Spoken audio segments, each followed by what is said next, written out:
ಮತ್ತೆ ತಂಗಿಗೆ ಹೇಗಿದೆಯೋ ನನಗೆ ಗೊತ್ತಿಲ್ಲ ಅಂತ ಉತ್ತರ ನೀಡಿದ್ಲು. ನೀವಿಬ್ರು ಕಳ್ಳತನದಿಂದ ಮಾಡುವ ಕೆಲಸ ನನಗೆ ಗೊತ್ತು.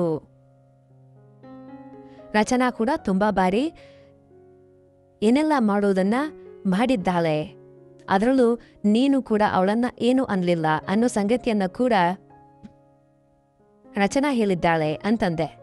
ಅದಕ್ಕೆ ಹೌದು ಮಾವಯ್ಯ, ಅವಳ ಮುಜುಗರ ನೋಡಿ ಅವಳಿಗೂ ಕೂಡ ಆಸೆಗಳು ಹೆಚ್ಚು ಅಂತ ಅರ್ಥವಾಗಿ ನಾನೇನು ಅನ್ನೋದಕ್ಕೆ ಆಗಲಿಲ್ಲ ಅಂತಂದ್ಲು.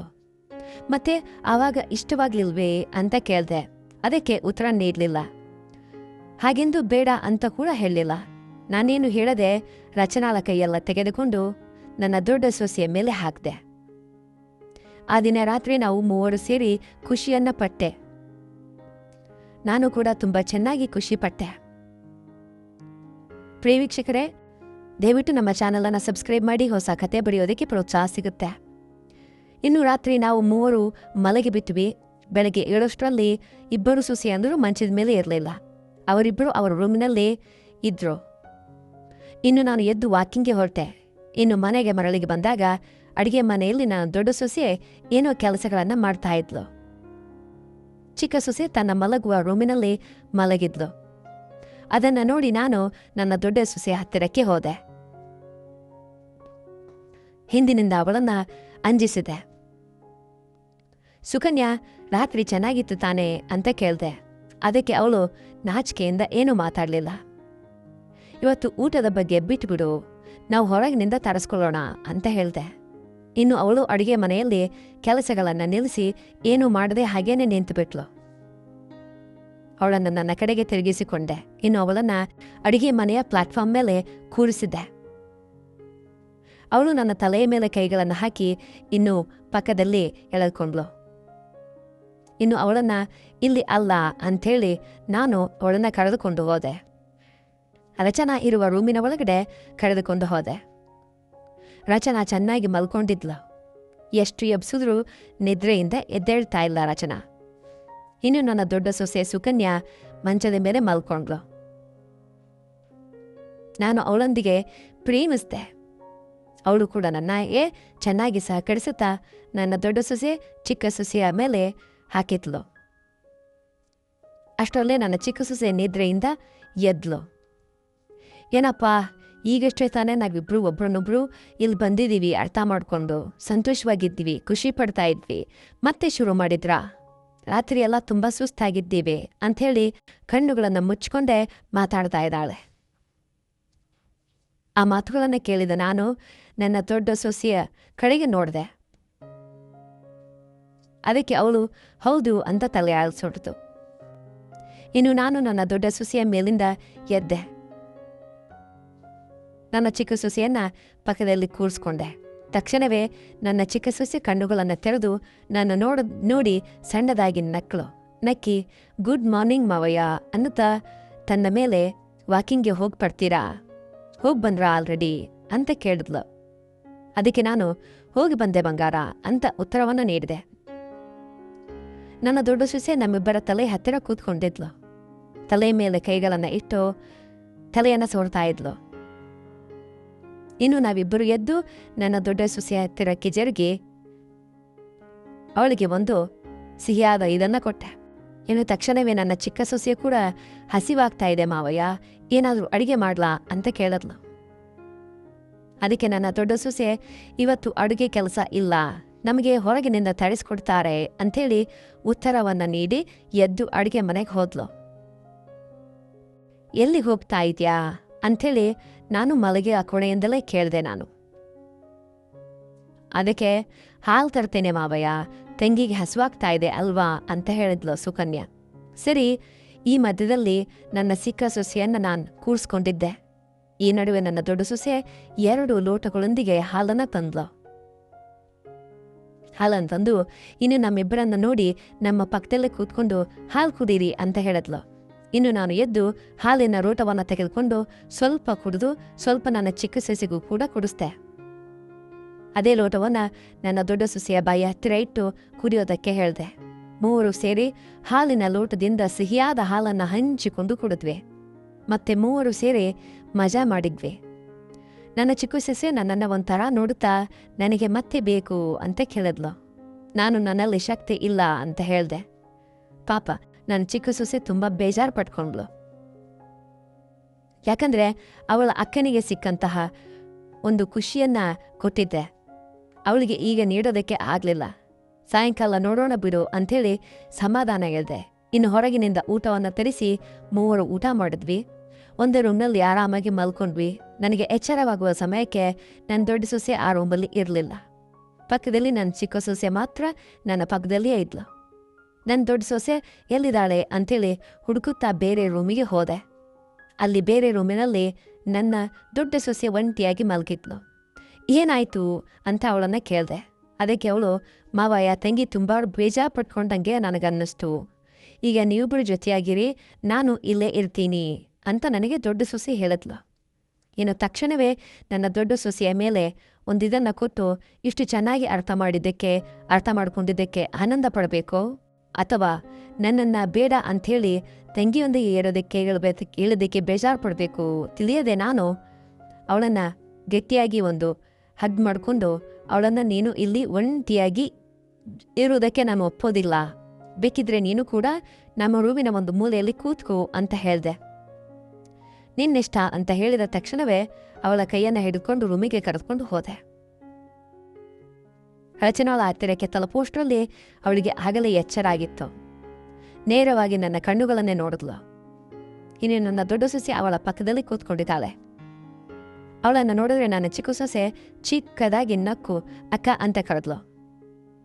ತಕ್ಷಣವೇ ನಾನು ದೊಡ್ಡ ಸೊಸೆ ಅವಳ ಹಣೆ ಮೇಲೊಂದು ಮುತ್ತನ್ನು ಕೊಟ್ಲು. ತಕ್ಷಣವೇ ನಾನು ನನ್ನ ಚಿಕ್ಕ ಸೊಸೆಯನ್ನ ಪಕ್ಕದಲ್ಲಿ ಕೂರಿಸ್ಕೊಂಡೆ. ವೀಕ್ಷಕರೇ, ದಯವಿಟ್ಟು ನಮ್ಮ ಚಾನೆಲನ್ನು ಸಬ್ಸ್ಕ್ರೈಬ್ ಮಾಡಿ ಹೊಸ ಕತೆ ಬರೆಯೋದಕ್ಕೆ ಪ್ರೋತ್ಸಾಹವನ್ನು ನೀಡಿ. ಸುಮಾರು ಅರ್ಧ ಗಂಟೆಯ ನಂತರ ನನ್ನ ಚಿಕ್ಕ ಸೊಸೆಯ ಮೇಲೆ ಹೋದೆ. ಅವಳನ್ನು ಹಗ್ ಮಾಡ್ಕೊಂಡು ಮಲ್ಕೊಂಡಿದ್ದೆ. ಇನ್ನು ನನ್ನ ದೊಡ್ಡ ಸೊಸೆ ನನ್ನನ್ನು ಪಕ್ಕಕ್ಕೆ ಸರಿಸಿ ನನಗೆ ಹೊದಿಕೆಯನ್ನು ಒದಿಸಿ, ಮಲ್ಕೊಳ್ಳಿ ಮಾವಯ್ಯ, ತುಂಬ ದಣದು ಹೋಗಿದ್ದೀರಾ ಅನ್ನುತ್ತಾ ಹೇಳಿ ಇಬ್ಬರು ಸೊಸೆಯಂದರು ಅಲ್ಲಿಂದ ಹೊರಟು ಹೋದರು. ಕತೆ ಹೇಗೆ ಅನ್ನಿಸ್ತಾ ಇದೆ ಅನ್ನೋದನ್ನು ಕಮೆಂಟ್ ಮಾಡಿ. ಯಾವ ಥರ ಕತೆ ಬೇಕು ಅನ್ನೋದನ್ನು ಕೂಡ ಕಮೆಂಟ್ ಮಾಡಿ. ಸ್ವಲ್ಪ ಹೊತ್ತಿಗೆ ನನ್ನ ಚಿಕ್ಕ ಸೊಸೆ ಬಂದು ಚೆನ್ನಾಗಿ ಸ್ನಾನ ಮಾಡಿಕೊಂಡು ನೈಟಿದು ಹಾಕೊಂಡು ಬಂದಿದ್ಲು. ಮಾವಯ್ಯ ಹೋಗಿ ಸ್ನಾನ ಮಾಡ್ಕೊಳ್ಳಿ ಅಂತ ಹೇಳಿದ್ಲು. ನನಗೆ ಶಕ್ತಿ ಇಲ್ಲಮ್ಮ, ಸುಸ್ತಾಗೋಗ್ಬಿಟ್ಟಿದೆ ಅಂತ ಹೇಳಿದೆ. ಇನ್ನು ನನ್ನ ತಂಗಿ ಊರಿನಿಂದ ವಾಪಸ್ ಬಂದಿದ್ಲು. ಆದರೆ ನನಗೆ ದಿನ ಅಭ್ಯಾಸ ಆಗಿ ಹೋಗಿರೋದ್ರಿಂದ ತುಂಬ ಕಷ್ಟ ಅಂತ ಅನ್ನಿಸ್ತು. ಇಬ್ಬರು ಸೊಸೆಯಂದಿರನ್ನು ದೂರದಿಂದಲೇ ನೋಡ್ಕೊಳ್ತಾ ಸುಮ್ಮನೆ ವಾಪಸ್ ಮಲಗ್ತಾ ಇದ್ದೆ. ಒಂದು ದಿನ ನನ್ನ ತಂಗಿ ನನ್ನ ರೂಮಿಗೆ ಬಂದು, ನಿಮ್ಮೊಂದಿಗೆ ಒಂದು ವಿಷಯ ಮಾತಾಡಬೇಕಿದೆ, ಹೇಳಬೇಕು, ನನ್ನನ್ನು ತಪ್ಪಾಗಿ ತಿಳಿಬೇಡಿ ಅಂತ ಹೇಳಿ ಪ್ರಮಾಣವನ್ನು ತೆಗೆದುಕೊಂಡ್ಲು. ಸರಿ, ಏನು ಅಂತ ಕೇಳಿದೆ. ನನ್ನನ್ನು ಮೆಲ್ಲಗೆ ಶಬ್ದ ಮಾಡದಂತೆ ತನ್ನೊಂದಿಗೆ ಬರೋದಕ್ಕೆ ಹೇಳಿದ್ಲು. ಇನ್ನು ನಾನು ಅವಳ ಹಿಂದೆಯೇ ಹೋಗ್ತಾ ಇದ್ದೆ. ಅವರು ಮಲಗುವ ಕೊನೆಯಲ್ಲಿ ಹಿಂದಿನ ಕಡೆ ದಾರಿ ಇದೇ ಹಿಂದಿನ ಕಡೆಯಿಂದ ತಲುಪುತ್ತಾ ಇದ್ದಂತೆ ಅಲ್ಲಿಂದ ಕಿಟಕಿಯನ್ನು ತೆರೆದು ಅದರೊಳಗಿಂದ ನೋಡೋದಕ್ಕೆ ಹೇಳಿದ್ಲು ನನಗೆ. ಸರಿ ಅಂತ ನಾನು ನೋಡಿದ್ರೆ ಅಲ್ಲೊಂದು ವಿಚಿತ್ರ ಕಾದಿತ್ತು. ನನ್ನ ದೊಡ್ಡ ಸೊಸೆ ಮಾಡ್ತಾ ಇದ್ದ ಕೆಲಸವನ್ನು ನೋಡಿ ನಾನು ಶಾಕ್ ಆಗಿಬಿಟ್ಟೆ. ಇನ್ನು ನನ್ನ ತಂಗಿ ಅಲ್ಲಿಂದ ನನ್ನ ಕೈಯನ್ನು ಹಿಡಿದುಕೊಂಡು ನನ್ನ ರೂಮಿಗೆ ಕರೆದುಕೊಂಡು ಬಂದ್ಲು. ಯಾಕೆ ನನ್ನನ್ನು ಅಲ್ಲಿ ಕರ್ಕೊಂಡು ಹೋದೆ ಅಂತ ಅವಳನ್ನ ಕೇಳಿದೆ. ಅದಕ್ಕವಳು, ಅದಕ್ಕೆ ನೀವೇನು ಅಂದ್ಕೊಳ್ದೇ ಇದ್ರೆ ನನ್ನ ದೊಡ್ಡ ಮಗಳು ಸುಕನ್ಯಾಳಿಗೆ ಅರ್ಜೆಂಟಾಗಿ ಮದುವೆ ಮಾಡಬೇಕೆಂದಿದೆ. ಆದರೆ ನೀನು ಗೊತ್ತು ತಾನೇ, ಅವಳಿಗೆ ಒಂದು ಮದುವೆ ಮುರಿದೋಗಿದೆ. ಮೊದಲೇ ಅವಳಿಗೆ ಮೈಂಡ್ ಸರಿಯಾಗಿ ಇಲ್ಲ. 2ನೇ ಮದುವೆ ಅಂದರೆ ಯಾರು ಮಾಡ್ಕೊಳ್ತಾರೆ? ನಿಮಗೆ ಆಸೆಗಳೇನು ತುಂಬ ಇವೆ, ಇಷ್ಟು ವಯಸ್ಸಲ್ಲೂ ತುಂಬ ಚೆನ್ನಾಗಿದ್ದೀರಾ, ಅವಳ ಸಂತೋಷಕ್ಕಾಗಿ ನೀವು ಅವಳೊಂದಿಗೆ ಯಾಕಿರಬಾರ್ದು ಅಂತ ನನಗೆ ಹೇಳಿದ ತಕ್ಷಣವೇ ನನಗೆ ಶಾಕ್ ಆಗೋಯ್ತು. ನೀನೇನು ಮಾತಾಡ್ತಾ ಇದೆಯಾ ಅಂಥೇಳಿ ಕೋಪದಿಂದ ಕೇಳಿದೆ. ಆದರೆ ಮನಸ್ಸಲ್ಲಿ ತುಂಬ ಸಂತೋಷ ಕೂಡ ಇತ್ತು. ಒಪ್ಕೊಳ್ಳಿ, ನಾನು ಅವಳೊಂದಿಗೆ ಮಾತಾಡ್ತಾಯಿನೆ ಅಂತ ನನ್ನನ್ನು ಬಲವಂತ ಪಡಿಸಿದ್ಲು. ತುಂಬ ಹೊತ್ತಿರ ನಂತರ ನಾನು ಸರಿ ಅಂತ ಅವಳಿಗೆ ಹೇಳಿದೆ. ಇನ್ನು ನನ್ನ ತಂಗಿ ಅವಳೊಂದಿಗೆ ಮಾತಾಡಿ ಇಂದು ರಾತ್ರಿ ಸುಕನ್ಯಾಳನ್ನ ಸಿದ್ಧ ಮಾಡ್ತೇನೆ, ನಿಮ್ಮ ಯುದ್ಧವನ್ನು ಅವಳ ಮೇಲೆ ಸಾಗಿಸ್ಬೋದು ಅಂತ ಹೇಳಿದ್ಲು. ಅವಳ ಸಂಗತಿ ಸರಿ, ಆದರೆ ಚಿಕ್ಕ ಮಗಳ ಸಂಗತಿ ಏನು ಅಂತ ಕೇಳಿದೆ. ಅದಕ್ಕೆ ಅವಳ ದೊಡ್ಡಮ್ಮನ ಮನೆಗೆ ಸಾಯಂಕಾಲ ಕಳಿಸ್ತೇನೆ ಅಂತ ಹೇಳಿದ್ರು. ಅದಕ್ಕೆ ನಾನು ಕೂಡ ಸರಿ ಅಂತ ಹೇಳಿದೆ. ಸಾಯಂಕಾಲ ನನ್ನ ಚಿಕ್ಕ ಸೊಸೆ ಹೊರಟು ಹೋದ್ಲು. ರಚನಾ ಹೊರಟು ಹೋದ್ಲು. ಇನ್ನು ನನ್ನ ತಂಗಿ ನನ್ನ ಹತ್ತಿರಕ್ಕೆ ಬಂದು ಎಲ್ಲ ಬೇಕಾಗುವ ಸಾಮಗ್ರಿಗಳ ಪಟ್ಟಿಯನ್ನು ನೀಡಿದ್ಲು. ಅವುಗಳನ್ನು ನಾನು ತೆಗೆದುಕೊಂಡು ಬರೋದಕ್ಕೆ ನನ್ನೊಂದಿಗೆ ಹೇಳಿದ್ಲು. ನಾನು ಸರಿ ಅಂತ ಹೇಳಿ ಇನ್ನು ನಾನು ಹೊರಗಡೆ ಹೋಗಿ ರಾತ್ರಿಗೆ ಬೇಕಾಗುವಂತಹ ಸಾಮಗ್ರಿಗಳನ್ನು ತಂದೆ. ಹೂವುಗಳನ್ನು, ಹಣ್ಣುಗಳನ್ನು, ಮಿಠಾಯಿ ಎಲ್ಲವನ್ನು ತೆಗೆದುಕೊಂಡು ಮನೆಗೆ ತಲುಪ್ತೆ. ಸ್ನಾನಕ್ಕೆ ಹೋಗಿ ಬನ್ನಿ ಅಂಥೇಳಿ ನನ್ನ ತಂಗಿ ನನಗೆ ಹೇಳಿದ್ಲು. ಇನ್ನು ನಾನು ಸ್ನಾನ ಮಾಡ್ಕೊಂಡು ಬರೋಷ್ಟರಲ್ಲಿ ನನ್ನ ಮಲಗುವ ಕೊಡೆಯನ್ನೆಲ್ಲ ಸಿದ್ಧ ಮಾಡಲಾಗಿತ್ತು. ಅದರ ಪಕ್ಕದಲ್ಲಿ ಟೇಬಲ್ ಮೇಲೆ ಹೂವು, ಹಣ್ಣುಗಳನ್ನು, ಮಿಠಾಯಿಗಳನ್ನು, ಅಗರಬತ್ತಿಗಳನ್ನು ಇಟ್ಟು ಮಂಚದ ಮೇಲಿರುವಂತಹ ಬಿಳಿ ಶರ್ಟ್, ಬಿಳಿ ಲುಂಗಿಯನ್ನು ಧರಿಸ್ಕೊಳ್ಳೋದಕ್ಕೆ ನನಗೆ ಹೇಳಿದ್ಲು ನಮ್ಮ ತಂಗಿ. ಇಷ್ಟಕ್ಕೂ ಸುಕನ್ಯಾ ಎಲ್ಲಿದ್ದಾಳೆ ಅಂತಂದೆ. ಅವಳು ರೂಮಲ್ಲಿ ರೆಡಿ ಆಗ್ತಾ ಇದ್ದಾಳೆ, ಕರೆದುಕೊಂಡು ಬರ್ತೇನೆ ಅಂತ ಹೇಳಿದ್ಲು. ಸರಿ ಅಂತೇಳಿ ಅಲ್ಲಿಂದ ಹೊರಟು ಹೋದ್ಲು. ಇನ್ನು ಸಂಪೂರ್ಣವಾಗಿ ಅಲಂಕಾರವೆಲ್ಲ ಮುಗಿದ ನಂತರ ನನ್ನ ಸೊಸೆ ಬಿಳಿ ಸೀರೆಯಲ್ಲಿ ನನ್ನ ರೂಮ್ನೊಳಗೆ ಬಂದ್ಲ. ಹಾಲಿನ ಊಟವನ್ನು ಹಿಡ್ಕೊಂಡು ಮತ್ತೆ ಬಂದು ಹೊರಗಡೆ ಬಾಗಿಲಿನ ಹತ್ತಿರ ನನ್ನ ತಂಗಿ ನನ್ನನ್ನು ನೋಡುತ್ತಾ ನಗುತ್ತಾ ನಾಚಿಕೆ ಪಟ್ಲು. ಇನ್ನು ಅವಳ ಬಾಗಿಲನ್ನು ಮುಚ್ಚಿಕೊಂಡು ಹೋಗುತ್ತಾ ಆ ಕಿಟಿಯ ಕಡೆಗೆ ಬೆರಳು ಮಾಡಿದ್ಲು. ನನಗೆ ಅರ್ಥ ಆಗಲಿಲ್ಲ ಏನು ಅಂತ, ಕಿಟಕಿ ಕಡೆ ಯಾಕೆ ಬೆರಳು ಮಾಡಿದ್ಲು ಅಂತ. ಇನ್ನು ನನ್ನ ದೊಡ್ಡ ಸೊಸೆ ರೂಮಿನೊಳಗಡೆ ಮೆಲ್ಲಗೆ ನನ್ನ ಹತ್ರ ಬಂದ್ಲು. ಹಾಲಿನ ಲೋಟವನ್ನು ನನಗೆ ಕೈಗೆ ನೀಡಿ ನನ್ನ ಪಾದಗಳನ್ನು ನಮಸ್ಕಾರ ಮಾಡಿದ್ಲು. ಮುಟ್ಟಿ ಆಶೀರ್ವಾದವನ್ನು ತೆಗೆದುಕೊಂಡ್ಲು. ಅವಳ ಬುರ್ಜಿಗಳನ್ನು ಹಿಡಿದು ಮೇಲಕ್ಕೆ ಎಬ್ಬಿಸ್ದೆ. ಯಾರು ಹೇಳಿದ್ರು ಹೀಗೆ ಮಾಡೋದಕ್ಕೆ ಅಂತ ಕೇಳಿದೆ. ಅದಕ್ಕೆ ಅಮ್ಮನೇ ಹೀಗೆ ಮಾಡೋದಕ್ಕೆ ನನ್ನೊಂದಿಗೆ ಹೇಳಿದ್ಲು ಅಂತ ಹೇಳಿದ್ಲು. ಅದೆಲ್ಲ ಸರಿ, ಆದರೆ ನಿಮ್ಮ ಅಮ್ಮ ನಿನಗೆ ಈ ವಿಷಯ ಹೇಳಿದಾಗ ನಿನಗೇನು ಅನ್ನಿಸ್ತು, ಹೇಗೆ ಅನ್ನಿಸ್ತು ಅಂತ ಅವಳಿಗೆ ನಾನು ಕೇಳಿದೆ. ಮೊದಲಿಗೆ ಸ್ವಲ್ಪ ಕಷ್ಟಪಟ್ಟೆ, ಆದರೆ ಅಮ್ಮನಿಗೆ ನಮ್ಮ ವಿಷಯ ಹೇಳಿಲ್ಲ, ಆದರೆ ಮನಸ್ಸಲ್ಲಿ ತುಂಬ ಸಂತೋಷ ಅಂತ ಅನ್ನಿಸ್ತು ಅಂತ ಹೇಳಿದಾಗ ನಾನು ಕೂಡ ಅವಳೊಂದಿಗೆ ಅದೇ ವಿಷಯವನ್ನು ಹೇಳಿದೆ. ಇನ್ನು ನಾನು ನನ್ನ ಸೊಸೆಯನ್ನು ಒಂದು ಬಾರಿ ಇದನ್ನು ಮಾಡಿಕೊಂಡೆ. ನನ್ನ ತಲೆಯನ್ನು ಅವಳ ಭುಜದ ಮೇಲೆ ಇಟ್ಟು ಇದನ್ನು ಮಾಡಿದೆ. ನನ್ನ ಸೊಸೆ ಕೂಡ ನನ್ನ ಗಟ್ಟಿಯಾಗಿ ಹತ್ಕೊಂಡ್ಳು. ಇನ್ನು ನನ್ನ ನೋಟ ಕಿಟಕಿಯ ಕೆಳಗಡೆ ಬಿತ್ತು. ಅಲ್ಲಿಂದ ನನ್ನ ತಂಗಿ ನಮ್ಮಿಬ್ಬರನ್ನು ನೋಡ್ತಾ ಇದ್ಲು.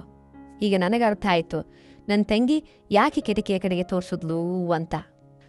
ನನ್ನ ತಂಗಿ ಆ ಸಂದಿನೊಳಗಿಂದ ನೋಡ್ತಾ ನಗತಾ ಇದ್ಲು. ಇನ್ನು ನಾನು ನನ್ನ ಸೊಸೆಯ ಜಡಿಯಲ್ಲಿನ ಮಲ್ಲಿಗೆ ಹೂವಿನ ಸುಗಂಧವನ್ನು ಆಘ್ರಾಣಿಸ್ತಾ ಇದ್ದೆ. ಮೈ ಮರೆತು ಹೋಗ್ಬಿಟ್ಟೆ. ಇನ್ನು ಗಟ್ಟಿಯಾಗಿ ಹತ್ತಿಕೊಂಡು ನಾನು ಖುಷಿಯನ್ನ ಪಟ್ಟೆ. ಇಬ್ಬರು ಪ್ರೇಮ ಬಂಧನಕ್ಕೆ ಸಿಕ್ಕಾಕೊಂಡ್ವಿ. ನನ್ನ ಬಾಹು ಬಂಧನದೊಳಗಡೆ ಅವಳಿದ್ಲು. ನನ್ನ ದೊಡ್ಡ ಸೊಸೆ ಕಿವಿಯಲ್ಲಿ ನಿಮ್ಮಮ್ಮ ಒಂದು ಕಡೆ ನಮ್ಮಿಬ್ಬರ ನೋಡ್ತಾ ಇದ್ದಾಳೆ, ನೀನು ತೊಂದರೆ ಪಡಬೇಡ ಅಂತ ಹೇಳಿದೆ. ಅದಕ್ಕೆ ಸರಿ ಅಂತ ಹೇಳಿದ್ಲು. ಹೀಗೆ ಮಾಡ್ತಾ ಇದ್ದೆ. ನನ್ನ ಸೊಸೆ ಕೂಡ ನನಗೆ ಸಹಕರಿಸತ್ತಾ ನಾವಿಬ್ಬರು ಖುಷಿ ಪಟ್ವಿ. ನನ್ನ ದೊಡ್ಡ ಸೊಸೆ ನನ್ನ ಕಣ್ಣುಗಳೊಂದಿಗೆ ನೋಡುತ್ತಾ ಹಾಲುಗಳನ್ನು ಕುಡೀರಿ ಮಾವಯ್ಯ ಅಂತ ಹೇಳಿದ್ಲು. ನಾನು ಹಾಲುಗಳನ್ನೆಲ್ಲ ಕುಡಿದು ಸರಿ ಅಂಥೇಳಿ ಅಲ್ಲೇ ಕೂತ್ಕೊಂಡ್ವಿ.